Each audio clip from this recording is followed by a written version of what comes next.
Bonjour à toutes et à tous, une vidéo de mise à jour pour aujourd'hui, pour les personnes que ça intéresse, sur le fichage ADN de la population et notamment le FNAEG, le fichier national automatisé des empreintes génétiques, qui est constitué donc des prélèvements ADN que l'on demande aux personnes qui sont entendues en gendarmerie ou en commissariat, qu'elles soient en garde à vue, qu'elles soient impliquées de près ou de loin ou en suspicion seulement voilà, dans une affaire ou une autre pour une enquête, que ce soit des jeunes personnes à qui on a demandé de venir et encore plein d'autres cas, les situations sont multiples. Dans la première vidéo, je vous parlais donc de la condamnation de la France en Cour européenne des droits de l'homme le lendemain du solstice d'été en ce 22 juin 2017. Avec la veille, donc quand même, vous verrez aussi dans les vidéos d'information, le 21 juin 2017, la condamnation de Sanofi Pasteur par rapport à un vaccin hépatite B. Donc ça a l'air d'être deux sujets différents. Pourtant, les deux concernent notre ADN. Je peux voilà, vous en parler longuement par ailleurs. Un, le fichage, l'autre, les modifications qui peuvent être engendrées voilà, au niveau du système immunitaire, et on n'a aucun recul sur les effets sur l'ADN quand une injection, quelle qu'elle soit, médicamenteuse, est mal supportée. Ce qui a été le cas dans cette condamnation du laboratoire Sanofi Pasteur, puisque le malade de la sclérose en plaques a bien obtenu la reconnaissance de la responsabilité du laboratoire quant à un vaccin défectueux avec un lien de corrélation directe entre le vaccin et le développement de sa sclérose en plaques. Voilà, qu'en est-il au niveau du reste de son immunité, de son corps, etc. Des recherches intéressantes sont à faire. Vous pouvez, voilà, pour les personnes que ça intéresse aussi, voir toutes ces maladies, toutes ces transformations qui peuvent avoir lieu dans l'organisme. Donc, au 22 juin 2017, la Cour européenne des droits de l'homme avait condamné la France pour utilisation non conforme, abusive du FNAEG, fichier national automatisé des empreintes génétiques, grâce à cet agriculteur donc des Pyrénées Atlantiques, qui en 2008, donc lors d'une manifestation, avait été arrêté et condamné pour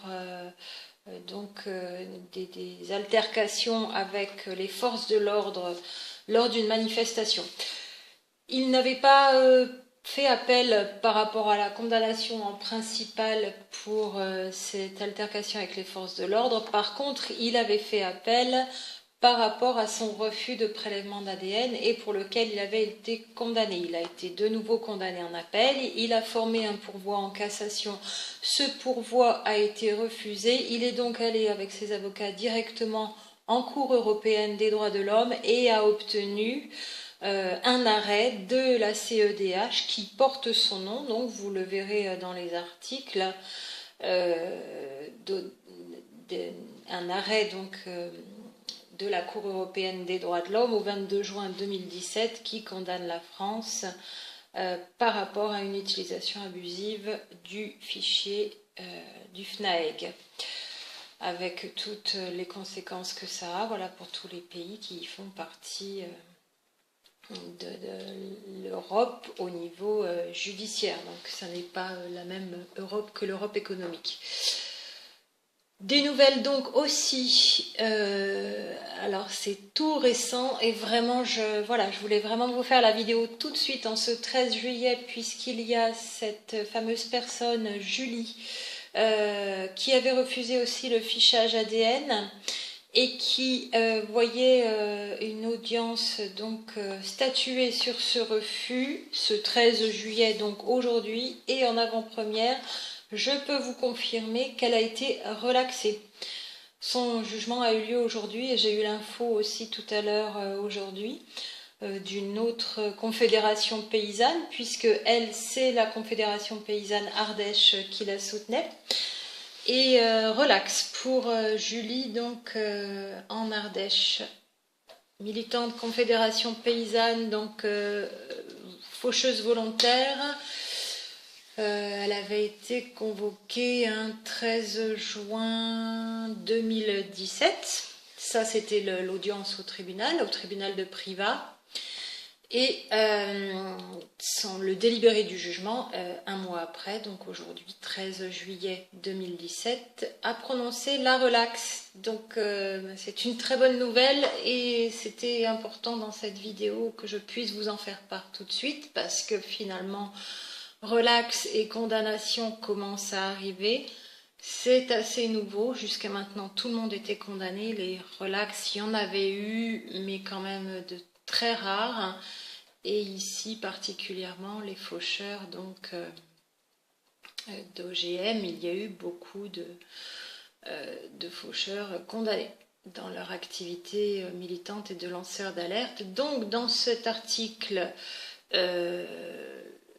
voilà. On y parle aussi de Dominique Henry dans le Doubs, cette lanceuse d'alerte aussi avec la ferme de 1000 vaches qui avait été condamnée encore dernièrement, donc 12 janvier 2017 pour elle à 750 € d'amende. Elle a fait appel, c'est bien confirmé et il y aura une audience fin 2017. A priori, il n'y a pas encore de date fixée, il faut attendre la date, et elle continue son combat pour refuser le prélèvement ADN, cette ancienne institutrice et ancienne agricultrice, pour refuser le prélèvement ADN. Notre autre affaire, donc, dans les Pyrénées-Orientales, la condamnation est tombée et a été largement revue à la baisse par rapport à une condamnation d'instance à 1 mois de prison avec sursis. Pour cette personne dans les Pyrénées-Orientales, la Cour d'appel de Montpellier a statué et délibéré le 6 juillet 2017 et c'est donc une amende de 1 000 € pour refus de prélèvement ADN qui a été prononcée, mais c'est donc toujours une condamnation. La personne forme un pourvoi en cassation à voir, voilà, puisqu'il y a pourvoi aussi sur un des 4 chefs d'accusation pour la condamnation principale. Il y en avait 4, il y a eu 2 relax sur 2 accusations et une prescription, donc beaucoup plus léger qu'en audience au tribunal correctionnel au départ, donc en décembre 2016. Une audience en appel en cour d'appel de Montpellier qui est arrivée très rapidement pour des raisons qu'on peut donner dans le détail. Vu l'affaire, donc avec une audience au 10 mai 2017 en cour d'appel de Montpellier, cour d'appel pénale, un jugement au 6 juillet 2017 qui condamne encore la personne pour son refus de prélèvement d'ADN, mais beaucoup moins sévèrement, c'est-à-dire qu'on passe de 1 mois de prison à 1 000 €, en corrélation évidemment avec le fait qu'il y ait eu relax par rapport aux autres accusations principales. Donc la suite pour ce pourvoi en cassation dès que les nouvelles et une date arrivent.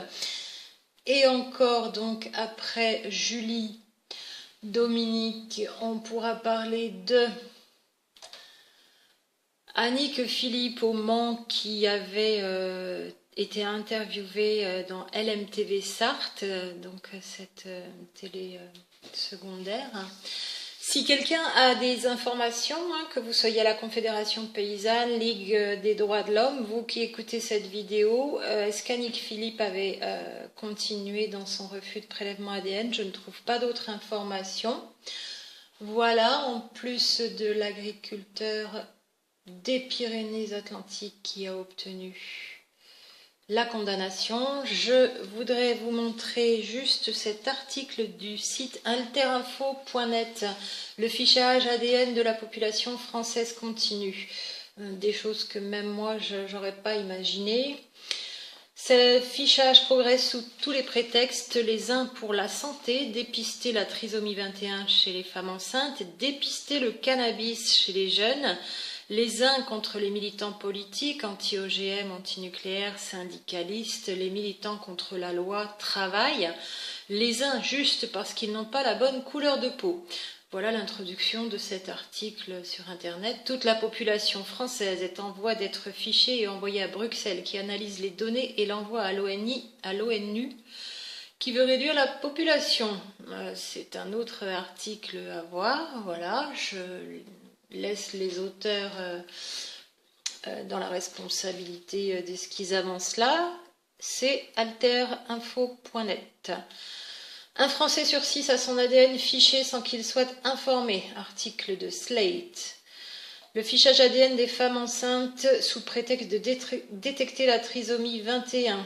Un article sur industrie-techno.com. Sans qu'elle soit au courant, donc, de nombreuses associations protestent contre le fichage ADN des femmes enceintes à leur insu.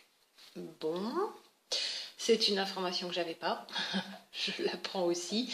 Le fichage ADN des lycéens de France sous prétexte de lutter contre le cannabis. Donc cet article date du 14 mai 2017, hein, vous le voyez ici en haut, au-dessus du petit dessin.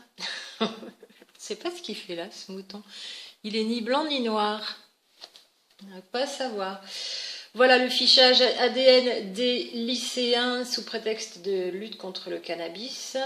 Prélèvement de salive pour le dépistage du cannabis. Donc prélèvement d'ADN. Valérie Pécresse veut que la salive de tous les lycées d'Île-de-France, lycéens d'Île-de-France. Le pistage de l'ADN d'un lycéen coûte 13 €. Voilà le coût qui amène donc cette opération. Un total de 940 000 € par an à ajouter aux 2 millions d'euros, donc du coup de 13 € par nombre de lycéens, par lycéen, donc le nombre total mènerait l'opération à 2 millions d'euros. Effectivement, c'est un coût faramineux pour ce genre d'opération. Je ne sais pas si les personnes sont informées que leur ADN va être dans un fichier. Ceux qui refuseraient ce dépistage se verraient aussitôt fichés positifs. Alors c'est une opération qui est en cours, c'est une opération qui a déjà eu lieu, c'est une opération qui est en projet. On a du mal à savoir dans ce bout d'article. Effectivement, l'article signale bien qu'aujourd'hui c'est coupable jusqu'à preuve d'innocence plutôt que innocent jusqu'à preuve de culpabilité. Donc la présomption d'innocence en France n'existe plus apparemment. Encore donc ces tests appliqués dans le cadre scolaire posent plusieurs problèmes juridiques, précise l'avocate Valérie Piot dans cet article. En droit, c'est aux officiers de police de les faire passer, sans compter qu'ils touchent à la liberté individuelle et à l'intégrité physique des élèves, qui en plus sont mineurs. Il faudrait l'accord des parents, en plus des objections sur le coût du dispositif. Voilà, je voulais vous montrer cet article et je terminerai donc sur cet article libertéchérie.blogspot.fr qui commente l'arrêt de la Cour européenne des droits de l'homme du 22 juin 2017 en signalant que les juges se sont remis à discuter entre eux plutôt qu'à être en guerre et que l'arrêt EIKG, voilà, de ce basque, cet agriculteur basque dont l'arrêt porte le nom, cet arrêt illustre parfaitement ce dialogue entre juges. La Cour européenne des droits de l'homme ne se borne pas en effet à sanctionner une atteinte à la vie privée dans cet arrêt que constitue la condamnation d'une personne ayant refusé de se plier à un prélèvement ADN en vue de son inscription dans le FNAEG. Elle sanctionne aussi une négligence fautive des pouvoirs publics qui ont refusé de se plier aux réserves exprimées par le Conseil constitutionnel sur les conditions de fonctionnement de ce fichier. C'est en ça que je trouvais cet article intéressant et que je voulais vous remettre cette réflexion de cet article à l'écran et dans cette vidéo parce qu'il y avait effectivement eu des réserves exprimées par le Conseil constitutionnel en France Et encore, donc, la CNIL et un comité d'éthique en 2010, à vérifier au niveau de la date, qui avait émis aussi de sérieuses réserves quant à l'éthique de ce fichier. Une atteinte à l'article 8 donc de la Cour européenne des droits de l'homme. Elle rappelle que le simple fait de mémoriser des données relatives à la vie privée d'un individu constitue une ingérence dans la vie privée, principe déjà consacré dans son arrêt Leander contre Suède le 26 mars 1987. Cela ne signifie pas que le FNAEG emporte en soi une violation de l'article 8. Une ingérence dans la vie privée peut en effet être licite à la condition qu'elle soit prévue par la loi, qu'elle poursuive un but légitime et qu'elle soit nécessaire dans une société démocratique, c'est-à-dire proportionnée à ce but. Le FNAEG est fait pour tracer les criminels et délinquants sexuels. Pas l'individu lambda qui a participé à une manifestation, le lanceur d'alerte, le syndicaliste, l'agriculteur faucheur d'OGM, pareil pour préserver la population de la dissémination de ces OGM qui nous rendent malades. Donc la Cour reprend bien chacun de ces éléments et pour dire que le but poursuivi par ce fichier doit être proportionné dans sa façon de fonctionner. Voilà pour cet article de Liberté Chérie, le rappel de l'arrêt Eikage, cet agriculteur des Pyrénées-Atlantiques, et la suite de toutes les autres affaires en cours, donc dans le Haut-Doubs, ou le Doubs, je ne sais jamais. En Ardèche, relax. Montpellier, cour de cassation donc à Paris pour la suite et encore toutes les affaires qui pourraient être rassemblées. La LDH 30 la LDH du Gard avait mis un site pour rassembler toutes les affaires. Il serait bon peut-être d'y recentraliser toutes les affaires en cours. Si vous en avez connaissance, voilà, n'hésitez pas à vous manifester, à envoyer un mail, à appeler la Ligue des droits de l'homme du Gard, la Ligue des droits de l'homme à Paris, qui a édité un communiqué au lendemain de cette condamnation de la France pour utilisation abusive dans un but disproportionné, enfin un but qui n'est pas proportionné, donc dans une disproportion par rapport au but poursuivi. CEDH qui a condamné la France par rapport au FNAEG le 22 juin 2017. Un bon solstice cette année pour 2017. Voilà pour la mise à jour des infos, en espérant que vous puissiez protéger votre ADN, il est précieux, il vous appartient et personne n'a le droit de vous mettre dans un fichier si c'est disproportionné par rapport au but poursuivi par ce fichier. Ce qui est très très souvent le cas pour le plus de 2,5 millions de la population qui a déjà été mise dans ce fichier. On apprend aussi maintenant pour la lutte contre le cannabis que ce sont des lycéens qui risqueraient d'être fichés, que les femmes avec le dépistage de la trisomie 21, les futures mamans ont aussi leur ADN qui risque d'être dans un fichier ou qui l'est déjà. Ça n'est pas cette utilisation-là qui doit être faite de l'ADN avec un fichage. À bon entendeur, à très bientôt pour la suite.